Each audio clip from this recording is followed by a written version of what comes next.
primer ponente, Emilio Lías, que va a hablar sobre la formación en energía para ingenieros, modelos de referencia y su adaptación a la situación de España. Emilio Lías es catedrático de Tecnología Electrónica en la Universidad Carlos III y ocupa además el puesto de director de la Escuela Politécnica Superior desde el año 2003. Ha tenido una carrera muy amplia en el terreno de la investigación y la docencia. Desarrolla su investigación en el área de sistemas electrónicos de potencia, en los estudios de aplicaciones de la energía solar fotovoltaica. Tiene publicados más de 100 artículos. Es vocal y, por tanto, compañero de la Junta de Gobierno del Colegio Oficial de Ingenieros Industriales de Madrid desde el año 2002 y nos acompaña en el plan director, en el esfuerzo que está desarrollando el colegio por renovar y reformular toda su estrategia de cara al futuro. Y tengo que reconocer que es uno de los mayores contribuidores en cuanto a ideas en ese proceso de reformulación del colegio. Cuando quieras, Emilio. Pues muchas gracias, Ángel, por tu amable presentación, y yo voy a empezar directamente con las imágenes que he preparado, sobre todo por aprovechar el tiempo que se nos ha concedido y también pues dejar ese turno de preguntas o de dudas o de aclaraciones que seguramente va a ser muy importante. Además, quiero agradecer expresamente al colegio y a la asociación pues, el haber organizado esta jornada. Creo que estas dos jornadas es muy buen momento para tratar este tema y además tener la oportunidad de compartir de mesa con Alfonso y con Emilio, que son dos expertos, cada uno en su ámbito de competencia, pues también es un privilegio. Desde mi presentación voy a tratar de plantear un aspecto de reflexión compartida con las personas que están hoy con nosotros. No voy a tratar solo la formación estricta y no voy a hablar solo de Bolonia, aunque quizás sea pues, el elemento, la palabra clave que a todos nos viene a la cabeza, sino voy a hablar más de energía. Esa es mi intención al menos. Bueno, por eso he subrayado en el título la palabra energía, y para empezar a justificar la importancia de la energía me ha parecido interesante recoger una documentación de analistas internacionales que yo creo que está fuera de toda duda la posición que ellos plantean. Esta imagen que estamos viendo aquí está extraída de una de las agencias, de una de las administraciones de información en energía del Departamento de Energía de los Estados Unidos. Es una imagen de referencia, se maneja a nivel internacional en todos los ámbitos, no solo en el ámbito de la educación, sino sobre todo en el ámbito industrial, y nos recoge una proyección de cuál va a ser la demanda energética comparando los países, el ámbito de países que están en la OCDE con el resto de países en el mundo. Es decir, un poco previsiones de demanda, de consumo energético en el mundo hasta el año 2035. Estas previsiones nos dan una información muy interesante porque nos dicen, por una parte, que en conjunto el mundo pues, va a incrementar la demanda de energía pues, por un factor de 1,5, que es un aspecto importante. Es decir, casi un crecimiento de un 50% si comparamos el consumo de 2007 con el consumo previsto para 2035. Pero además nos dice que ese incremento en el consumo de energía no se va a distribuir de manera uniforme en todos los países, sino que hay una mucha mayor penetración en ese factor de los países que no están en la OCDE, los países llamados en vías de desarrollo o emergentes. Y además también nos dice que los países que están en el ámbito de la OCDE, como puede ser el caso de España, y los países que están, digamos, en la lista de los más desarrollados, pues van a tener un crecimiento más bien suave en la demanda de energía, un crecimiento del 14%. Y esto se puede interpretar de muchas formas distintas.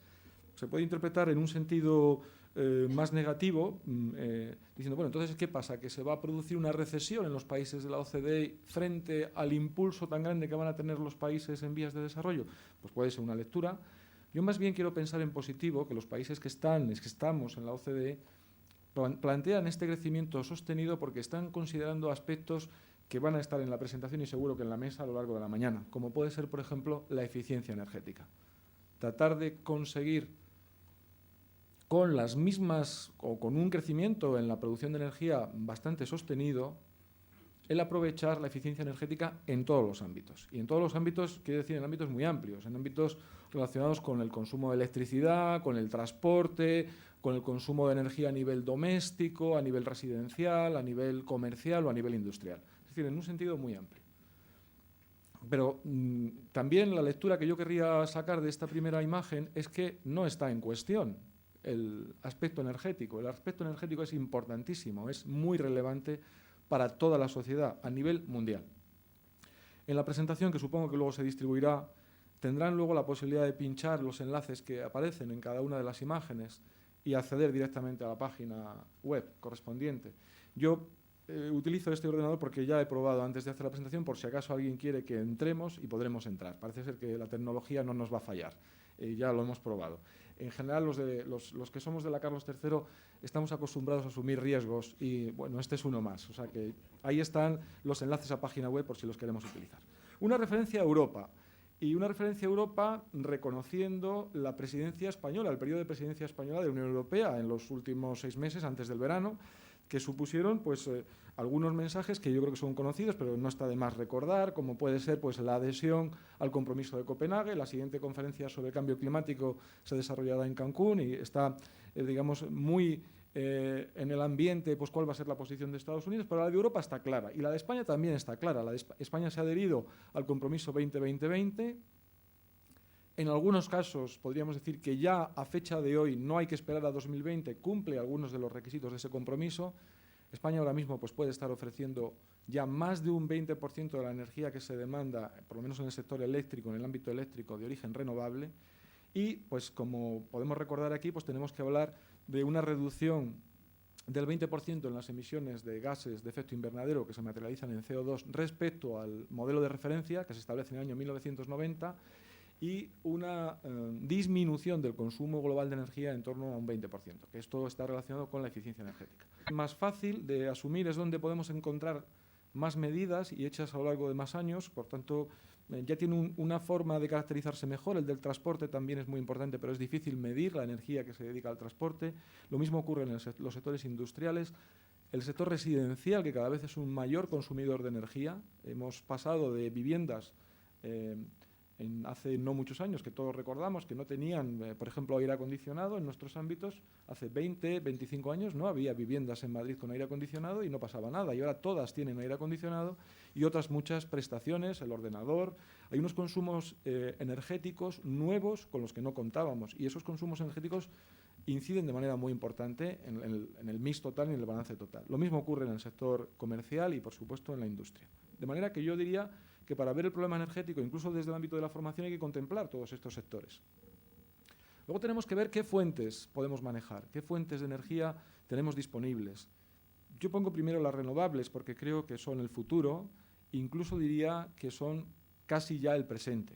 En algunos datos que podemos manejar veremos que la energía eléctrica que hoy probablemente se esté produciendo, vamos a arriesgarnos a entrar en la página web de Red Eléctrica si podemos y veremos si efectivamente ya estamos en un porcentaje importante respecto a otras fuentes de energía. El gas natural, que es un recurso muy utilizado a nivel industrial en las centrales de cogeneración y también en el ámbito doméstico, con un paréntesis que hay que hacer, y es que España no tiene gas natural, lo tiene que importar, y entonces esto supone también un coste importante en la balanza económica. Petróleo y derivados son evidentes, para el transporte todavía no hay alternativa. Nuclear es una energía, en mi opinión, necesaria y lo va a seguir siendo durante el futuro, los próximos años. Y carbón es una energía que se está cada vez utilizando menos. Los indicadores que veremos a continuación lo indican, lo expresan claramente, por diferentes razones, ¿no? Básicamente por el coste de la extracción y de la producción de energía a partir del carbón, que está siendo cada vez menos competitivo, y luego también por los efectos de contaminación que produce el carbón en todos los sentidos, ¿no? Si contemplamos esos dos aspectos, los sectores y las fuentes, la formación pues contemplaría, o podríamos hacer una lista que no cabe en la imagen y como hay que ponerla en un tamaño que sea legible, pues hay que cerrarla ahí y poner puntos suspensivos al final. Y las empresas demandan otra cosa, lo estábamos comentando al principio al ponernos en común a preparar esta mesa redonda. Demandan, por ejemplo, que también sepamos hacer, los que nos dedicamos a labores más cercanas a la ingeniería, gestión de personas, porque es un aspecto que normalmente no está contemplado en la formación en ingeniería, porque hemos considerado que no cabe en nuestros planes de estudios. Pues las empresas nos van a decir, nos lo va a decir luego Alfonso, no le quiero quitar esta expresión, que necesitan también formación en recursos humanos. O sea que los puntos suspensivos que hay ahí son muy importantes. Pero quiero hacer mención a los que no son tan evidentes, los aspectos relacionados con las tecnologías de la información y las comunicaciones, absolutamente esenciales para hacer una gestión eficiente de la energía a nivel global. Los aspectos relacionados con la sociología, que pueden parecernos poco relevantes, con el derecho el derecho ambiental tiene una importancia muy grande y muchos otros aspectos que no son estrictamente cercanos al mundo de la ingeniería y que están recogidos. Formación básica, matemáticas, física, química, térmica, eléctrica, nuclear, por supuesto, que yo la metería dentro de la física y otras muchas que podríamos contemplar. ¿Y cuál es el objetivo que nos deberíamos de marcar? Pues yo creo que deberíamos ser ambiciosos en el objetivo. Porque si no somos ambiciosos en el objetivo no vamos a mejorar, no vamos a plantear un escenario mejor que el que tenemos ahora. Yo había puesto primero independencia energética, ser independientes energéticamente, que es un concepto más bien utópico, ¿no?, dadas las condiciones de contorno que hay. Y creo que es más prudente añadirle la palabra máxima, tratar de conseguir la máxima independencia energética. Eso nos dará pues, una posición de privilegio en todos los ámbitos y, por supuesto, también en el de la formación. Para poder ilustrar una reflexión más concreta respecto a estos aspectos, los datos que disponemos más fiables, eso que llamamos el modelo de referencia